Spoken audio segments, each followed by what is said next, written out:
Quiero saludar en esta parte del programa a Sebastiana Barraez, periodista venezolana. Ella es experta en temas de seguridad dentro del ámbito militar y sobre todo también dentro de esa zona fronteriza entre Colombia y Venezuela.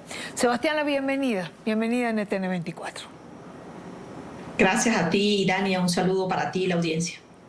Mucho se habla, Sebastiana, de la presencia de las disidencias de la FARC en territorio venezolano. ¿Cuánto hay de verdad y cuánto no? Bueno, y Dania, lo primero es que acabamos de tener un acontecimiento o un hecho sumamente relevante que da respuesta precisamente a eso que tú estás preguntando. Y es el enfrentamiento, por lo menos en los estados Apure y Amazonas de Venezuela y su contraparte del lado colombiano, que ocurrieron desde el lunes de la semana pasada, lunes 4, entre el Ejército de Liberación Nacional y la Segunda Marquetalia, que no solo, de los que no solo lo reconoce el presidente Gustavo Petro, sino que además quedó claramente demostrado por la alcaldesa del oficialista en Maroa del estado Amazonas, pidiendo ayuda, auxilio a la Fuerza Armada, reconociendo que estaban suscitándose enfrentamientos por lo menos en 3 sitios de los que ella tuviese conocimiento en Maroa, en territorio venezolano. Yo creo que esto es un paso definitivamente importantísimo y por eso el régimen venezolano ha hecho silencio e incluso, más grave aún, ha hecho silencio la Fuerza Armada Nacional Bolivariana.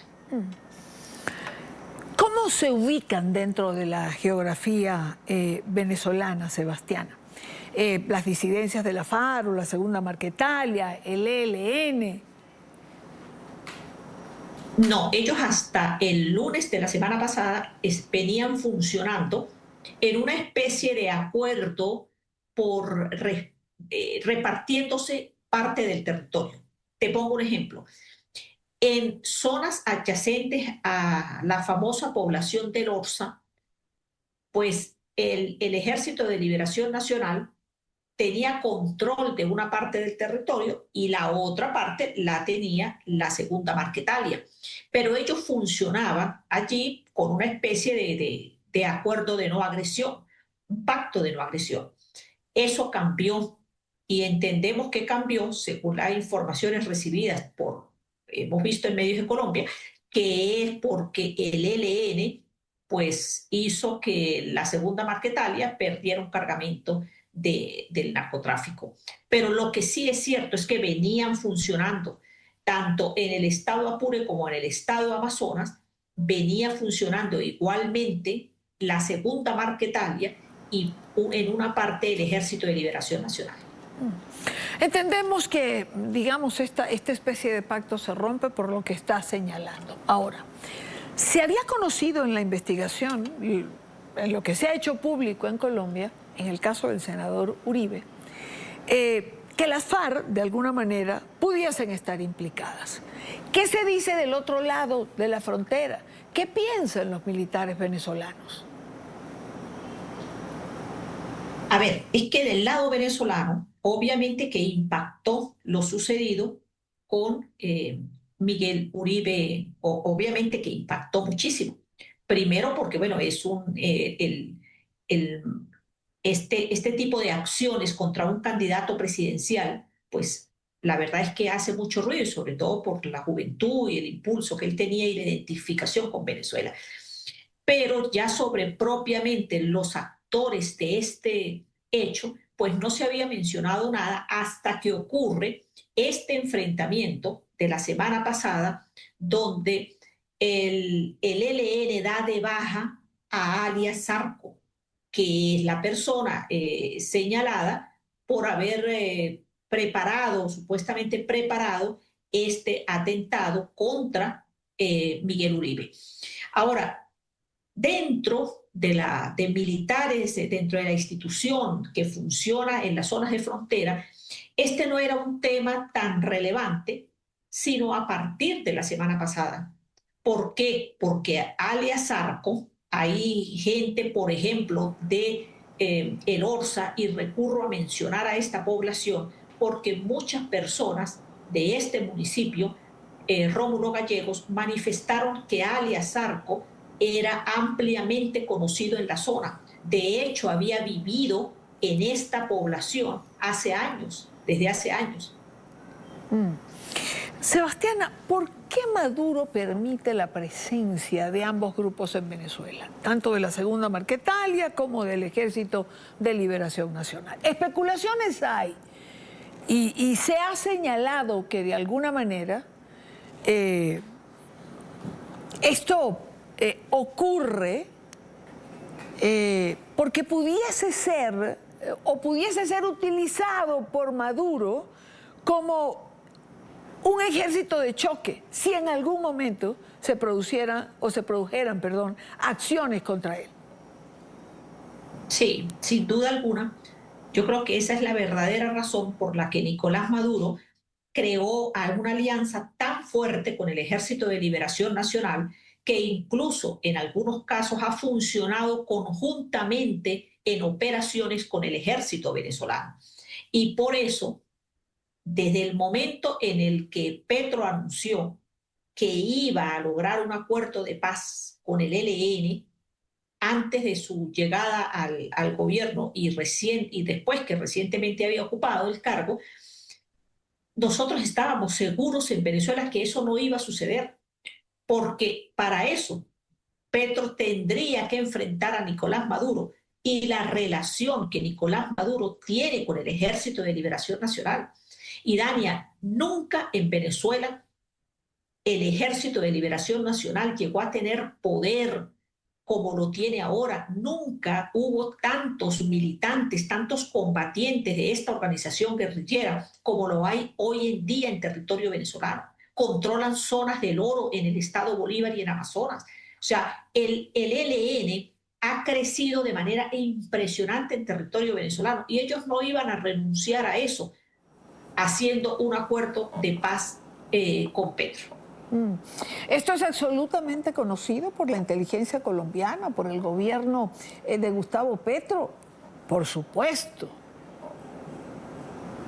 Claro, no solamente que ellos tienen conocimiento, es que yo estoy convencida que hubo ese tipo de presión por parte de Petro hacia Nicolás Maduro para que se diera el proceso de paz y para que fuese incluso Maduro el garante de ese proceso de paz. Pero finalmente Maduro no podía cumplir, porque exactamente como tú lo explicaste, el problema de Maduro es que necesita esa guardia pretoriana, esos grupos armados que lo puedan defender ante la duda que tiene, y con toda razón, de que la Fuerza Armada venezolana lo defienda y le responda más allá del alto mando militar. ¿Cómo llega Sebastiana? Bueno, eso es importantísimo y eso muchos pensamos que es la razón. Ahora, ¿cómo llega uno a entender, siendo conocido por las Fuerzas Armadas colombianas y por el propio gobierno, lo que acabas de señalar, que el presidente Petro salga a defender o en defensa de lo que pudiese ser una acción militar al presidente Trump, decretar o señalar a los cárteles de la droga como grupos terroristas? ¿Cómo se puede entender que el presidente Petro diga que la Fuerza Armada de Colombia estaría obligada a defender a quienes son señalados a nivel global como crimen organizado? Bueno, definitivamente eso es una locura. O sea, lo único que uno puede entender es que el presidente colombiano esté tan comprometido o tenga acuerdos que el resto no sabemos, el resto de los venezolanos no sabemos, ni de los colombianos, pero que debe tener acuerdos de algún tipo, secretos o acuerdos demasiado importantes con Nicolás Maduro para salir en defensa de quien está usurpando el poder en Venezuela. Pero además, más aún cuando los Estados Unidos señala claramente algo que es un secreto a voces en la Fuerza Armada venezolana, y es esa relación del régimen venezolano con los sectores relacionados al narcotráfico, que además han permitido que las rutas del narcotráfico hayan crecido y se hayan profundizado en territorio venezolano, y que se esté librando además una guerra entre cárteles desde el momento en el que Diosdado Cabello llegó al Ministerio del Interior y Justicia y ha desencadenado una supuesta lucha contra el narcotráfico, cuando realmente no es más que una lucha entre cárteles del narcotráfico que funcionan en Venezuela. ¿Puedes explicar un poco más esto referente a Diosdado Cabello y a esa presunta lucha contra cárteles? A ver, Idania, yo aquí voy a hacer énfasis en algo que a mí siempre me ha parecido importante esclarecer. Fíjense, es que en Venezuela no existe como tal un solo cártel. Es decir, ese cártel llamado Cártel de los Soles no es que exista como, por ejemplo, en Colombia, el cártel de Cali o el cártel de Medellín, que alguna vez tuvieron mucho poder. No, en Venezuela es más grave aún, porque no se trata de una organización paralela o fuera del poder, sino que es gente relacionada al poder, intrínsecamente relacionada al poder, que tiene relación con esas redes del narcotráfico desde la Fuerza Armada. Es decir, generales, coroneles, mayores, que ocupando los cargos, diversos cargos o en cargos claves, pues desencadenaba una acción clara a favor del narcotráfico. ¿Qué es lo que pasa? Diosdado Cabello dice que él ejecuta una acción contra narcotraficantes, por ejemplo, en el estado Zulia, pero en realidad lo que él hizo fue detener a una cantidad de gente, civiles y militares, que pueden estar relacionados con un cártel del narcotráfico, pero que está enfrentado con otro sector interno del propio poder en Venezuela, porque son grupos que se disputan el territorio y el negocio del narcotráfico. Una última pregunta, Sebastiana. Mientras el régimen exista en Venezuela, no habrá paz en Colombia. Si todas estas acciones que afectan a los colombianos de alguna manera se ejecutan desde el territorio venezolano, por lo menos se planifican, ¿cómo puede haber paz en Colombia? No, no tiene posibilidades de haberla, y mucho menos porque la guerrilla colombiana, esa lucha incesante que hizo Colombia en su momento para acabar con esa poderosísima estructura que fue las Fuerzas Armadas Revolucionarias de Colombia, ahora tiene en territorio venezolano una fuerza muy, muy grande, como es el Ejército de Liberación Nacional, que controla territorio adentro, tiene propiedades, tiene control de fincas, de las minas de oro, tiene presencia activa, tiene armas, tiene una mayor cantidad de militantes. Entonces, ante esa situación, yo creo que uno de los peores errores que cometió Gustavo Petro fue no haber enfrentado claramente esa situación, porque por lo menos hoy tendría en Colombia el éxito de haber acabado con la organización, con las organizaciones guerrilleras, pero no lo ha hecho, al contrario, ha permitido que Nicolás Maduro digamos que le sea un soporte para una organización que amenaza la paz en Colombia y de hecho en Venezuela. Es Sebastiana Barrás, periodista venezolana, se especializa en temas de seguridad, ámbito militar, frontera. Sebastiana, un abrazo grande, gracias por acompañarnos. Gracias a ti, Dalia, y a tu audiencia.